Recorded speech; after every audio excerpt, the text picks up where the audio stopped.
Halo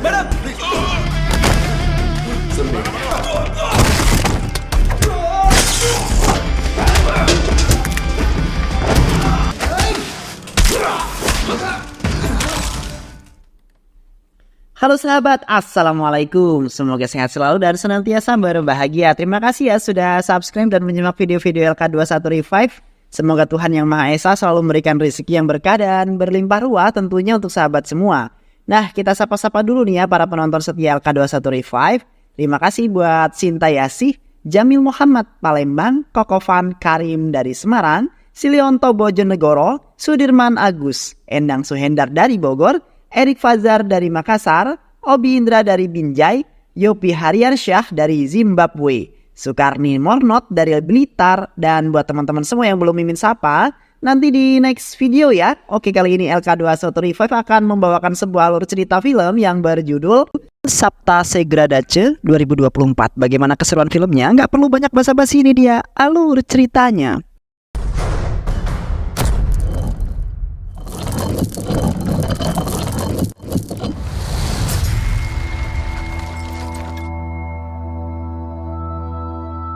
Seorang pria bernama Manu harus berpisah dari kekasihnya pada tahun 2010 karena kesalahan yang diperbuatnya sehingga ia harus dihukum penjara selama 10 tahun lamanya.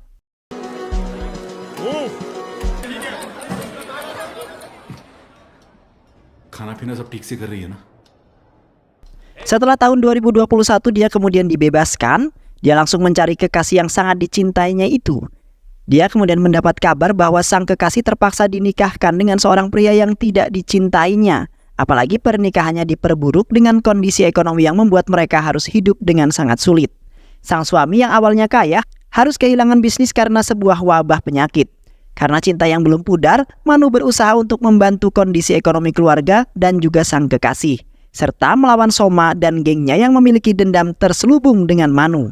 Awalnya, Manu baru saja bebas dari penjara, harus kehilangan semuanya. Bahkan, tempat tinggal pun tidak dimiliki oleh dirinya.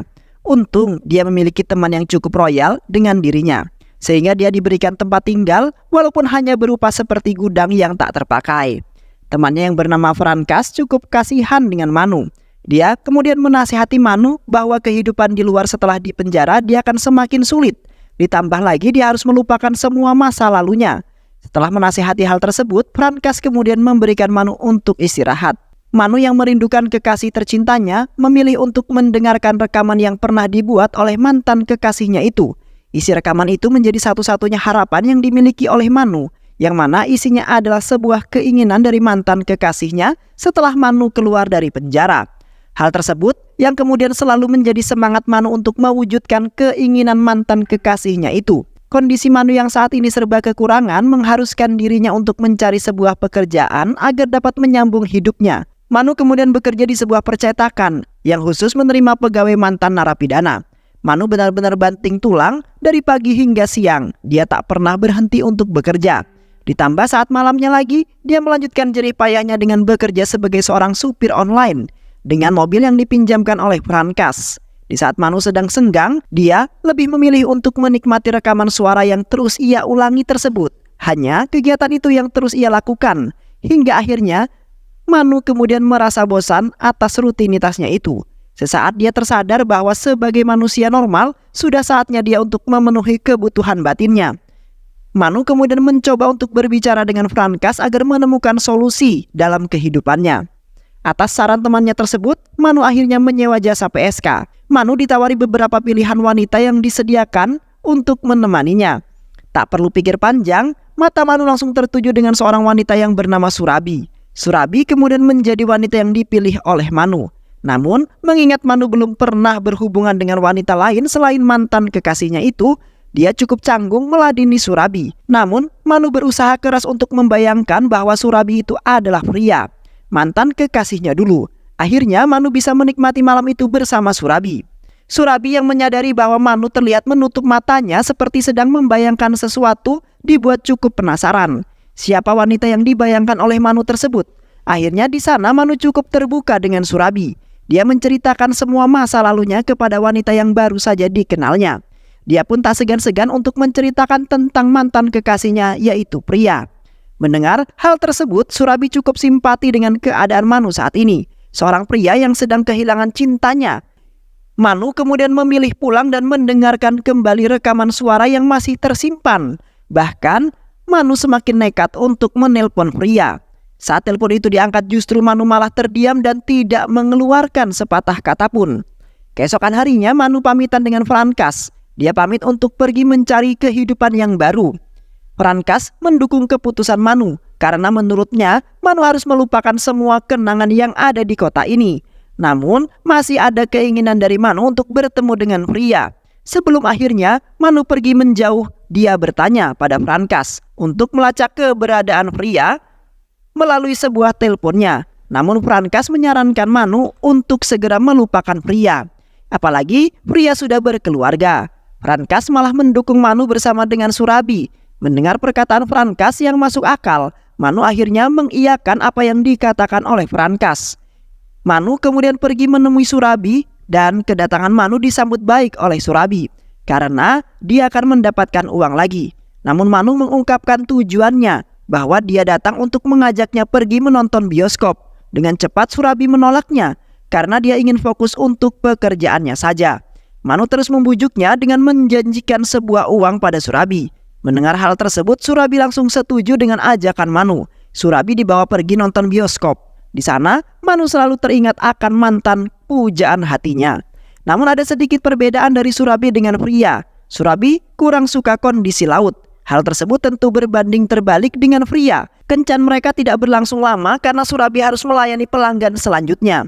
Di dalam bis, mereka berdua sama-sama bercerita. Manu mengetahui lebih dalam tentang Surabhi, bahwa dia melakukan ini semua atas keterpaksaan. Karena ini satu-satunya cara yang bisa dia lakukan untuk memenuhi kebutuhan hidupnya.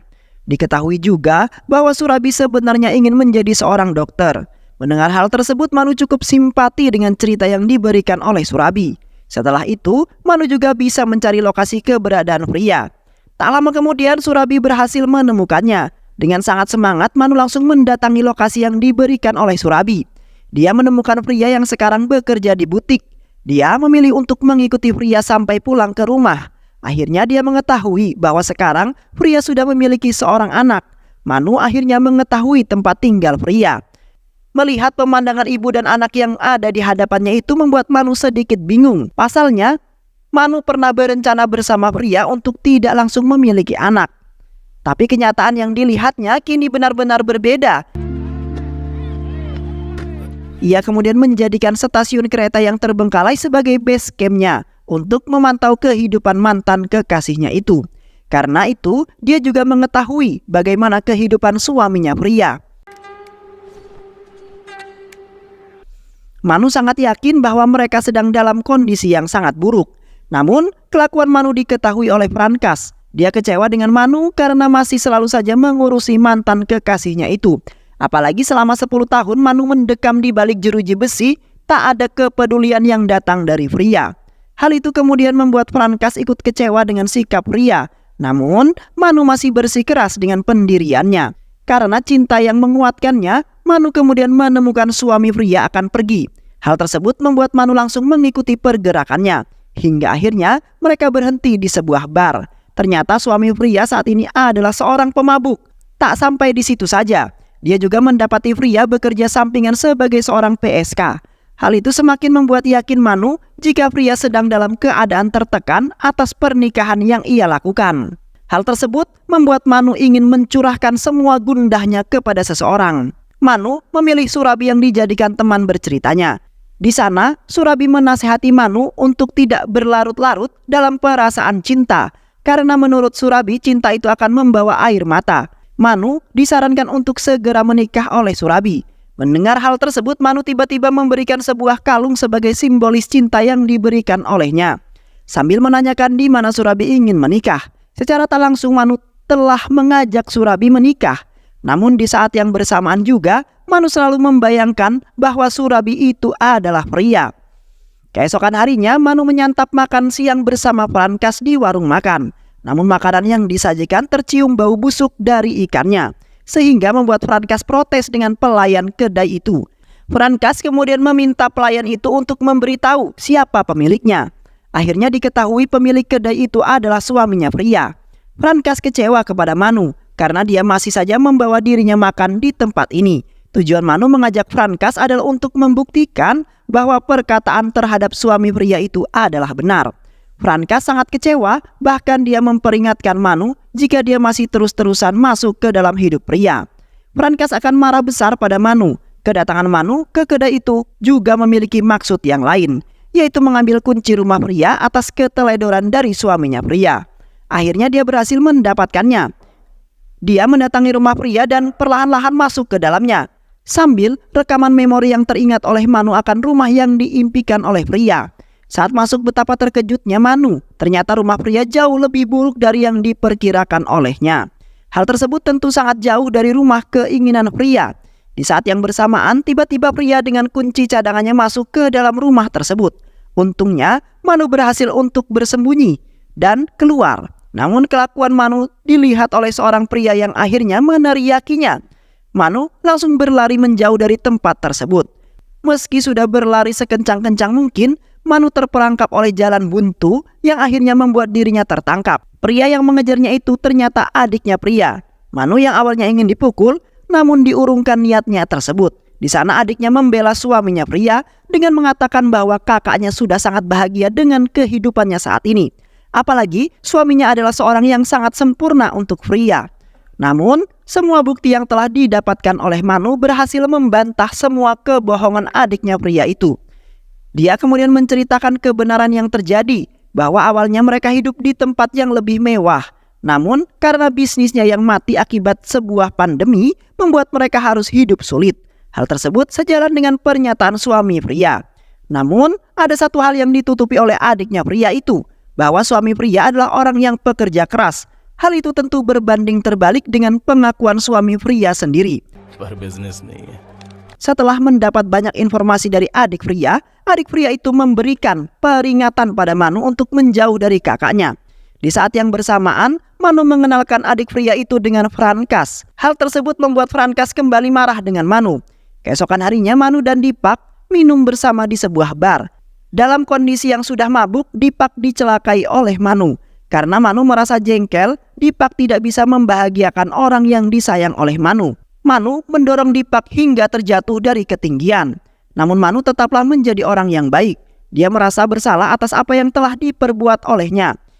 Manu kemudian memutuskan untuk membawa Dipak ke rumah sakit bersama Frankas. Lagi-lagi Frankas harus dibuat kecewa karena keras kepalanya sahabatnya itu. Kali ini Manu melawan saat dinasehati oleh Frankas untuk yang kesekian kalinya. Manu mengatakan bahwa kenangan itu selalu ada. Sebenarnya, dia sudah memutuskan untuk menjauh dari hidupnya pria dengan pergi dari kota tersebut. Namun sebelum itu dia ingin memastikan bahwa pria hidup dengan bahagia. Namun kenyataan yang didapatkannya justru berbanding terbalik. Hal tersebut membuat Manu merasa harus melakukan sesuatu. Apalagi pria berhenti dari hobinya yaitu bernyanyi. Padahal bernyanyi menurut pria itu sudah sebagai belahan jiwanya. Bahkan hingga membuat Manu terbawa mimpi bertemu dan berbincang dengan pria. Manu bahkan sempat menginovasikan rumah pria yang membuat rumahnya berhasil ditembus banyak cahaya matahari, seperti yang diimpikan oleh pria. Tak hanya sampai di situ, Manu juga mencoba untuk mendekati anak pria hingga dia berhasil akrab dengan anaknya. Anak tersebut juga memberikan makanan pada Manu yang membuat Manu teringat akan pria yang sering memberikannya makanan. Banyak hal lain juga yang dilakukan Manu untuk membuat pria bahagia. Dengan memberikan barang-barang yang setahu Manu, pria sangat menyukainya. Dipak terus mabuk-mabukan dengan teman-temannya, sementara pria susah payah banting tulang. Bahkan saat dia mengecek tabungan di dompet, seringkali hilang karena diambil oleh Dipak untuk hal-hal yang tak berguna. Manu terus mengikuti setiap pergerakan pria. Dia mendapati bahwa pria sedang memarahi anaknya. Anaknya yang sedih memilih untuk mengurung diri. Di saat yang pas, Manu datang untuk menenangkan anaknya pria. Diketahui dia bersedih karena keinginannya untuk membeli sepeda tidak dituruti oleh pria dengan alasan uang yang hilang. Untuk menghibur anaknya pria, Manu memberikan tiket ke wahana bermain sebanyak 3 buah untuk pria dan keluarga kecilnya. Malam harinya pria dengan anaknya datang ke wahana bermain itu. Diikuti juga oleh Manu dan Surabi. Manu bahagia walau hanya dapat melihat pria dari kejauhan. Namun dia tidak mendapati keberadaan Dipak. Manu kemudian menghubungi Dipak. Ternyata dia sedang jalan dengan keluarganya. Namun, Manu menyadari bahwa Dipak sedang berbohong karena nomor yang menelponnya itu dari panti pijat. Manu kemudian meminta tolong pada Surabhi untuk menggoda Dipak. Surabhi kemudian setuju. Setelah semuanya berlangsung, Surabhi memberitahu bahwa Dipak bukan orang yang seperti Manu pikirkan. Hal itu membuat Manu tidak mempunyai bukti atas kekhawatirannya selama ini.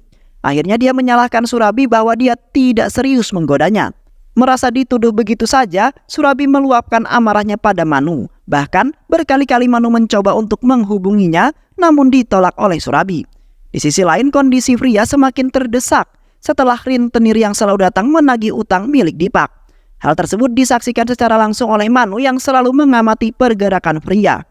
Merasa bahwa Dipak tidak becus membahagiakan Pria, Manu berencana untuk membunuhnya dengan memberikan sebuah racun ke minuman yang akan diminum oleh Dipak. Namun sebelum minum, Dipak malah bercerita tentang kesedihannya karena bisnisnya yang bangkrut. Dia juga mengungkapkan bahwa dia sangat ingin membuat anak dan istrinya bahagia. Hal tersebut membuat sedikit rasa iba muncul dalam hati Manu, hingga Manu menarik kembali racun yang akan diberikannya. Manu kemudian menyarankan pada Dipak untuk memulai ulang bisnisnya. Untuk membantu kondisi keuangan Pria, Manu mengajak Frankas untuk kembali mencuri meski taruhannya mereka akan kembali dalam penjara. Mereka mengurungkan niatnya setelah Frankas menyarankan Manu untuk mendatangi perusahaan milik Sankar. Keesokan harinya Manu benar-benar menghampiri perusahaan Sankar itu. Kedatangannya langsung dihadang oleh pihak keamanan yang ada. Apalagi Prabu yang mengetahui rekam jejak Manu sebagai narapidana. Kemudian Prabu menyuruh pihak keamanan untuk segera mengusir Manu. Namun Manu tidak berhenti sampai di situ saja. Dia berusaha untuk menghentikan mobil milik anak Sankar yang tengah berjalan. Merasa tidak ingin diganggu, akhirnya anak Sankar ini memberikan jam tangan mewah pada Manu dengan harapan untuk tidak mengganggunya lagi. Frankas kemudian membawa Manu ke tempat di mana mereka bisa menjual jam tangan mahal tersebut. Setelah menjual jam tangan itu, mereka malah bertemu dengan Soma, yaitu musuh pebuyutan Manu. Frankas memutuskan untuk membawa Manu pergi dari situ untuk menghindarkan dari hal-hal yang tidak diinginkan. Manu kemudian meminta Frankas untuk memberikan uang hasil penjualan jam tangan tersebut kepada Dipak dengan menyamar sebagai investor asing. Adik Pria yang mengetahui base camp Manu untuk memantau gerak-gerik Pria itu cukup marah. Namun untungnya kemarahan itu bisa diredam. Manu meminta adik Pria itu untuk masuk ke dalam rencananya bersama Frankas, dengan meyakinkan Dipak bahwa Frankas benar-benar investor asing agar Dipak ingin menerima uangnya. Akhirnya Dipak setuju dengan tawaran adiknya tersebut. Keesokan harinya Dipak bertemu dengan Frankas yang menyamar. Kesepakatan antara kedua belah pihak terjadi, walau hanya pura-pura saja. Frankas memberikan kontrak kerja yang ditandatangani agar lebih meyakinkan. Uang itu bisa dimanfaatkan oleh Dipak untuk membuat kedai yang baru. Di lain sisi, Pria ikut bersama suaminya itu karena pertemuan mereka diadakan di sebuah pantai. Pria sangat excited untuk ikut karena Pria memang sangat menyukai pantai. Kebahagiaan yang dirasakan oleh Pria membuat Manu juga ikut senang. Tak hanya sampai di situ saja. Berkat uang yang diberikan oleh Manu, Dipak bisa memberikan anaknya sepeda yang diinginkannya. Di saat yang bersamaan, Manu juga sudah dimaafkan oleh Surabhi. Di sisi lain, Soma yang penasaran akibat pertemuan beberapa hari yang lalu menyuruh anak buahnya untuk mencari tahu nomor telepon milik Manu. Setelah dapat, dia langsung menghubungi Manu dan menerornya. Namun teror itu justru dibalas Sarkar oleh Manu atas luka pada telinga Soma yang membuatnya tidak bisa mendengar lagi. Di sisi lain, saat Manu sedang berada di luar, dia menyadari bahwa anak buah Soma mengintai dirinya. Manu mendatangi tanpa ada rasa takut, justru anak buah Soma yang takut. Tak lama, Manu balik ke base campnya. Dia terus memperhatikan Pria, hal tersebut ternyata dimata-matai oleh anak buahnya Soma lagi. Sehingga anak buahnya itu mengetahui siapa wanita yang dicintai oleh Manu. Karena hal tersebut bisa dijadikan senjata oleh mereka untuk menyerang Manu. Namun, belum sempat untuk memberitahu Soma, Manu sudah berhasil lebih dulu membunuhnya. Tak hanya sampai di situ, Manu terus memberikan perhatian pada Pria. Manu membayar pemilik rumah Pria untuk mengusir Pria, karena Manu telah menyiapkan rumah yang lebih layak untuk Pria. Sesuai dengan yang diimpikannya, sementara Manu saat ini tinggal di rumah bekas keluarga kecil Pria. Di sisi lain, Soma terus meneror Manu, yang membuat Manu tidak nyaman. Soma bahkan mengundang makan siang atas meninggalnya anak buahnya itu. dengan menyuruhnya untuk membawa kekasihnya. Manu kemudian sadar bahwa Surabhi dalam bahaya, sehingga mengajak Surabhi untuk tinggal bersamanya. Namun Surabhi seketika itu menolak. Namun Manu justru memenuhi undangan yang diberikan oleh Soma tersebut. Dia menyantap makan siang tanpa ada rasa takut. Bahkan dengan sarkasnya, Manu berjanji akan membawa kekasihnya saat ada acara berkabung lagi yang diselenggarakan oleh Soma. Namun keesokan harinya, Soma yang sudah mengetahui keberadaan Surabhi menjadikan Surabhi sebagai alat untuk mengalahkan Manu. Manu bergegas datang untuk menyelamatkan Surabhi. Untungnya Surabhi masih aman. Dengan rasa takut akhirnya Surabhi setuju untuk tinggal bersama Manu. Saat yang bersamaan, kedai yang dibuat oleh Dipak membutuhkan dana lebih besar agar dapat jadi secepatnya. Adik pria yang mengurusi itu semua memberitahu hal tersebut pada Manu. Tak ada pilihan lain bagi Manu untuk kembali mendatangi kantor Sankar. Dia memasukkan anjing liar ke mobil anak Sankar, sehingga membuat anak Sankar dibawa ke rumah sakit. Hal itu membuat Manu bisa bertemu dengan istri dari Sankar. Di sana dia meminta istri Sankar beberapa permintaan, mulai dari duit hingga meminta untuk memasukkan Soma ke dalam penjara. Akhirnya Sankar menuruti permintaan dari Manu. Manu juga meminta untuk menyerahkan Prabu pada dirinya, karena memang Manu memiliki dendam pada Prabu. Karena semua permintaan Manu sudah dituruti sesuai permintaannya, maka Manu tidak akan mengganggu keluarga Sankar lagi. Manu kini berhasil mendapatkan duit yang sangat banyak. Prabu yang dikurung juga selalu diberikan makan oleh Manu. Ataupun jika berhalangan, Manu menyuruh Frankas untuk memberikan makanan kepada Prabu. Berkat semua usaha yang dilakukan oleh Manu, akhirnya Dipak berhasil membuat kedai yang baru. Dipak sangat berterima kasih pada Frankas karena menurutnya itu semua berkatnya Frankas. Sementara Prabu yang sudah sangat tersiksa meminta Manu untuk melepaskan dirinya. Namun Manu menganggap bahwa penderitaan yang dialami oleh Prabu belum sebanding atas apa yang telah diperbuat olehnya. Dia berjanji akan melepaskan Prabu setelah Manu mendengar kabar bahwa pria kembali bernyanyi. Manu juga sudah memberikan brosur lomba nyanyi secara tidak langsung kepada pria. Di sisi lain dia juga memberikan brosur pendaftaran kedokteran sesuai dengan impian dari Surabhi. Tak lama akhirnya Dipak menyadari ada sesuatu yang janggal pada Frankas. Akhirnya dia meminta untuk dijelaskan semua oleh Frankas. Akhirnya Manu membawa Dipak ke tempat di mana Prabu dikurung. Mendengar suara Prabu, Dipak sudah paham semua apa yang terjadi. Sementara Surabhi juga sangat bersedih karena dia mengetahui bahwa Manu belum bisa melupakan Pria karena rekaman suara yang ditemukannya. Manu juga menjelaskan semuanya pada Dipak bahwa dia tidak ingin mengganggu hubungan rumah tangga mereka. Niatnya hanya ingin membantu perekonomian mereka karena dia ingin melihat Pria bahagia. Masalah itu sudah selesai. Manu kemudian pulang ke rumah. Begitu kagetnya, kemudian ketika melihat api menyala membakar semua rekaman suara Pria yang dilakukan oleh Surabhi. Surabhi dengan perasaan yang sangat sedih bercampur marah, protes bahwa menurutnya dia hanya dijadikan pelarian oleh Manu. Surabhi mengancam Manu bahwa dia akan membakar Pria. Hal tersebut sontak membuat Manu sangat marah.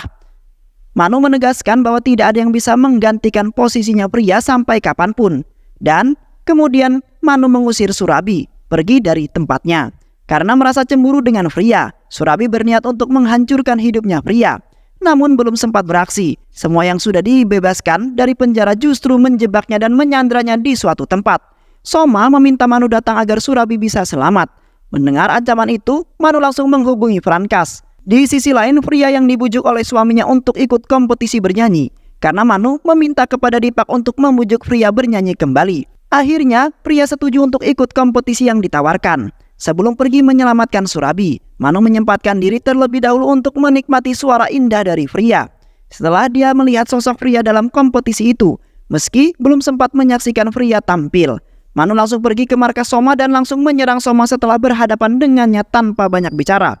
Namun anak buah Soma sangat banyak yang kemudian membuat Soma berhasil kabur. Dan Manu sendirian yang berjuang menghadapi seluruh anak buahnya. Ia bahkan harus menerima banyak pukulan dan luka akibat pertarungan tersebut.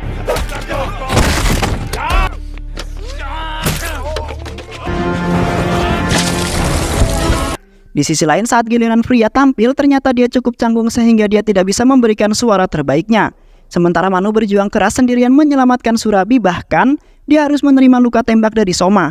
Untungnya Manu berhasil menyerang Soma di saat Soma sedang lengah. Tak berlangsung lama akhirnya Soma mati di tangan Manu. Dan Manu berhasil menyelamatkan Surabhi dalam kondisi yang kritis. Manu mengungkapkan bahwa dirinya telah memberikan sedikit hatinya pada Surabhi. Di sisi lain Pria bisa bernyanyi seperti biasa kembali saat mengingat semua kenangan yang bersama Manu. Nyanyian terakhir itulah yang kemudian mengiringi Manu dalam pikirannya, sebab Manu bisa merasakan suara indah yang sudah lama tak didengar oleh Manu. Meskipun Manu telah tiada, semua kebaikannya telah memberikan dampak yang luar biasa kepada orang yang ada di sekitarnya. Frankas kini sudah memiliki mobil baru, Dipak memiliki bisnis yang baru, dan Pria sudah hidup bahagia bersama keluarga kecilnya, serta Surabi yang berhasil menempuh pendidikan kedokteran sesuai dengan yang diinginkan olehnya. Dan film pun selesai.